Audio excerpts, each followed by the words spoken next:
অন্তর্বর্তী সরকারের সাথে হাসনাত সার্জিসদের সম্পর্কে কি দূরত্ব বাড়ছে? এমন প্রশ্ন ঘুরপাক খাচ্ছে বাতাসে। কথায় কথায় উপদেষ্টাদের বিরুদ্ধে সমন্বয়কদের হুঁশিয়ারি এই প্রশ্নকে আরও ভারী করে তুলছে।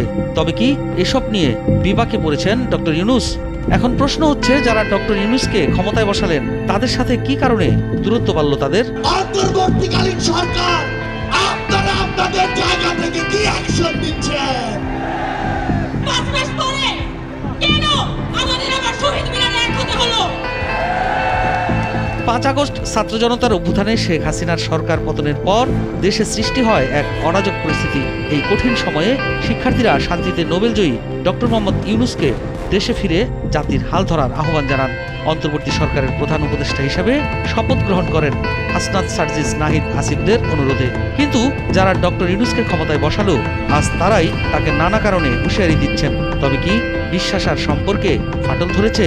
আমরা হুঁশিয়ার করে বলতে চাই, আমরা আবারও রাজপথে নামবো। কথা ছিল বৈষম্য বিরোধী ছাত্র আন্দোলনের নেতৃত্ব 31 ডিসেম্বর কেন্দ্রীয় শহীদ মিনার থেকে জুলাই বিপ্লবের ঘোষণাপত্র প্রকাশ করবেন, কিন্তু তা হলো না। রাতারাতি বদলে গেল কর্মসূচি। একই সমাবেশস্থল, শুধু কর্মসূচি পরিবর্তন হয়ে গেল মার্চ ফর ইউনিটি বা ঐক্যের যাত্রায়। বাংলাদেশের বিভিন্ন প্রান্ত থেকে বৈষম্য বিরোধী ছাত্র আন্দোলন এবং জাতীয় নাগরিক কমিটির নেতাকর্মীরা জমায়েত হন শহীদ মিনারে। এই মুহূর্তে দরকার